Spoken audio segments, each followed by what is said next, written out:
Hola y bienvenidos a África 7 días. Este es el programa semanal de France 24 dedicado a la actualidad del continente africano. Mi nombre es Amal Ben Othman y esto es lo que veremos hoy. El presidente sudafricano Cyril Ramaphosa recibió en Pretoria a Volodymyr Zelensky el pasado 24 de abril en su primera visita a África. Mientras Ramaphosa se acerca a las posturas europeas sobre Ucrania, Zelensky refuerza su influencia en el continente. En Túnez, tras las duras condenas contra críticos del poder, crece la preocupación ante lo que muchos consideran una deriva autocrática del presidente Kais Saied. Tenemos análisis. Y en un anuncio sorpresa, el gobierno de República Democrática del Congo y el grupo M23, que negocian en Qatar, bajo supervisión de Washington, publicaron su primera declaración conjunta para avanzar hacia una tregua. Nuestra periodista Mariam Kone nos explica los detalles. Desde el comienzo de la invasión rusa a Ucrania, Sudáfrica se ha ubicado del lado de los países que contemporizan con Moscú. Pero ahora su gobierno parece acercarse a las posturas europeas sobre la guerra en Ucrania. Por primera vez, el presidente ucraniano Volodymyr Zelensky visitó el país africano. Mientras Pretoria redefine su política exterior, Kiev busca ampliar su influencia en el continente. Veamos. Sudáfrica cambia de tono. Pese a haber mantenido durante casi 3 años de guerra una posición conciliadora frente a Moscú, hace 2 meses Sudáfrica apoyó en la ONU una resolución que califica la guerra en Ucrania como una invasión rusa. Pretoria, tradicionalmente cercana a Moscú, recibió por primera vez al presidente ucraniano Volodymyr Zelensky. El presidente Cyril Ramaphosa calificó la visita de histórica. Esta es, en muchos sentidos, una visita histórica, porque es la primera vez que un jefe de Estado de Ucrania visita Sudáfrica en los 33 años desde que establecimos relaciones diplomáticas formales. No solo es un hecho inédito en Sudáfrica, también fue la primera visita de Zelensky al continente africano. Ramaphosa, que preside este año el G20, celebró los esfuerzos de Ucrania por acercarse a África y reafirmó su papel de mediador. Pidió un alto el fuego inmediato, sin condiciones, comparando el proceso con el que puso fin al apartheid.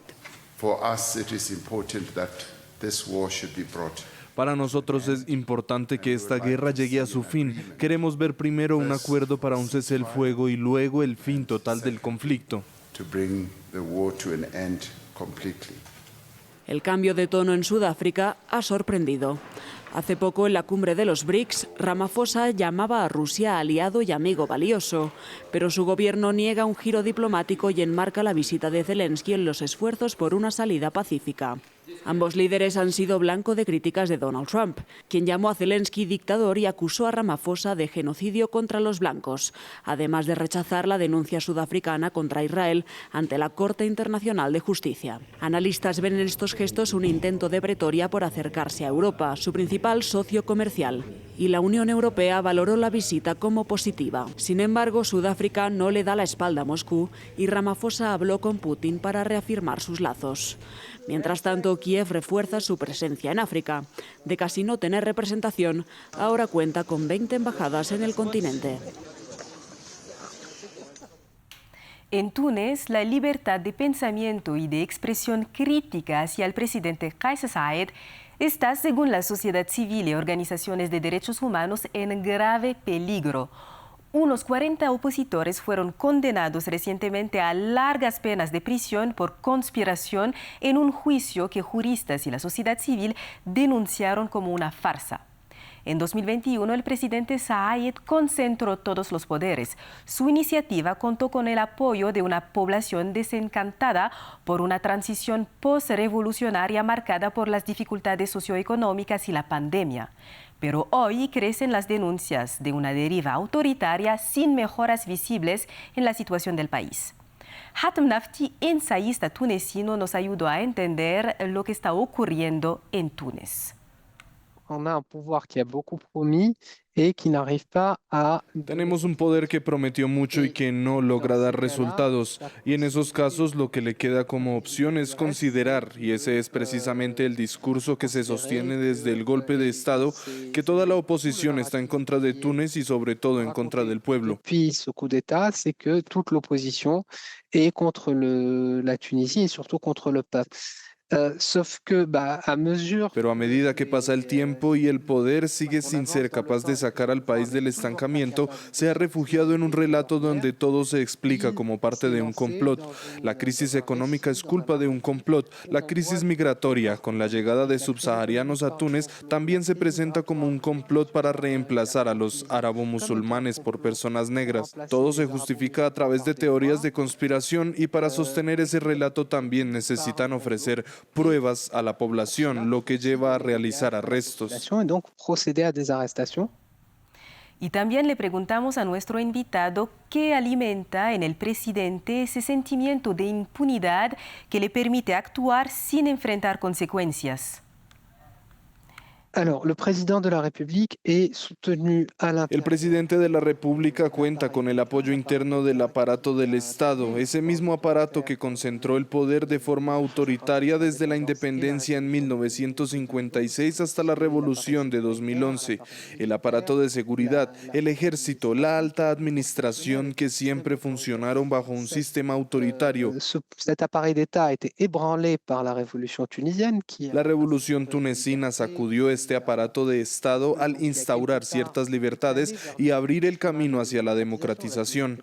Túnez no era aún una democracia, pero sí un país en proceso de serlo. Este aparato nunca terminó de aceptar esa apertura y esa transición democrática. Por eso, cuando apareció un presidente popular dispuesto a recentralizar el poder, a reforzar el control, encontró rápidamente su apoyo. Hoy la policía ha vuelto a ser toda poderosa y temida por la población. Además, el presidente también cuenta con un apoyo externo, en particular de los principales socios de Túnez, es decir, los países occidentales, especialmente los europeos. ¿Por qué? Porque para ellos Túnez gestiona bien la cuestión migratoria, es decir, frena los flujos de migrantes hacia Europa. la question migratoire, enfin très bien entre guillemets, c'est-à-dire qu'on empêche les départs de la Tunisie vers l'Europe.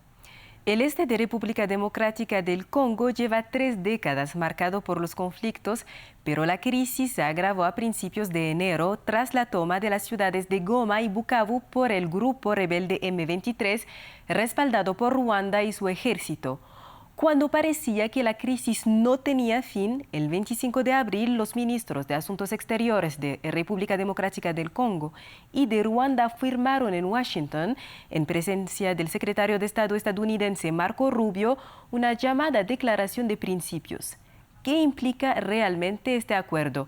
Nuestra corresponsal en la región de los Grandes Lagos está aquí con nosotros para ayudarnos a entenderlo. Hola, Mariam. Hola, Amal. Bienvenida. Mariam, ¿qué establece este texto firmado por ambas partes el 25 de abril? En este texto se fija un plazo para encontrar un proyecto de acuerdo de paz que resuelva el conflicto en el este de la República Democrática del Congo por medios diplomáticos y no militares. Pero eso no es todo. El texto también insiste en una serie de principios como el reconocimiento de la integridad territorial y las fronteras de todas las partes y la necesidad de limitar la proliferación de grupos armados. Como recordatorio, hay más de 100 grupos armados activos en el este de la República Democrática del Congo. El texto también precisa que ambas partes deben trabajar por el retorno voluntario de los refugiados congoleños a los países vecinos y de miles de desplazados internos.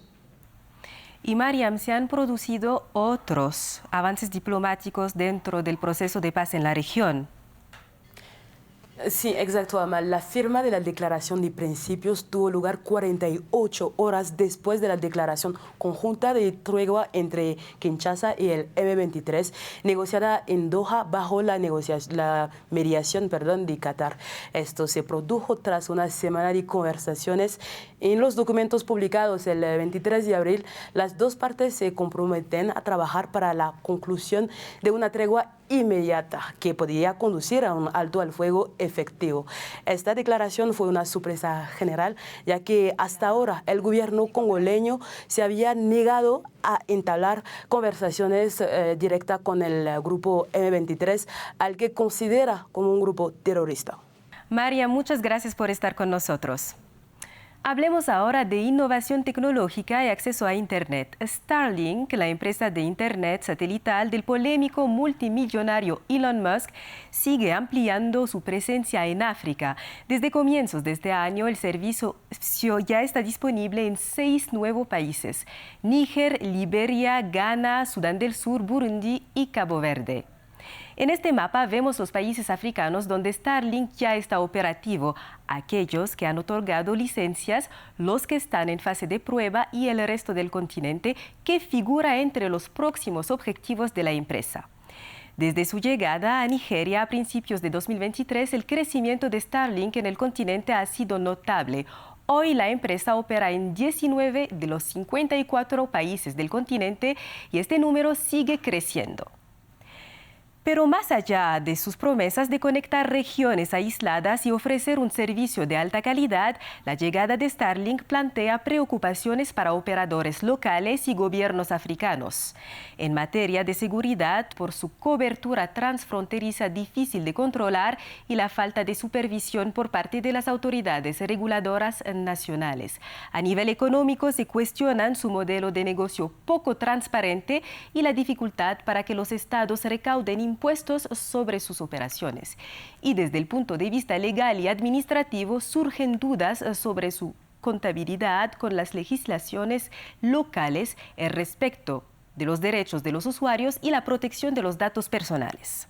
Mientras tanto, los operadores tradicionales se preparan para dar batalla. En noviembre de 2024, MTN, el mayor proveedor del continente, anunció que estudia alianzas con empresas de satélites de órbita baja distintas de Starlink para extender su cobertura a zonas rurales. En Lagos, la ciudad más grande de Nigeria, miles de personas se vistieron de fiesta el 21 de abril para celebrar con música y carnaval la herencia afro-brasileña de la ciudad. Tras la abolición de la esclavitud en Brasil en 1888, muchos de los antiguos esclavizados regresaron a África Occidental y se establecieron en varios países, entre ellos Nigeria y Sierra Leona. Con ellos trajeron la cultura brasileña, la danza, la gastronomía, la religión. Los dejamos con imágenes de esta celebración. Gracias por acompañarnos. La actualidad internacional continúa aquí en France 24 en 4 idiomas.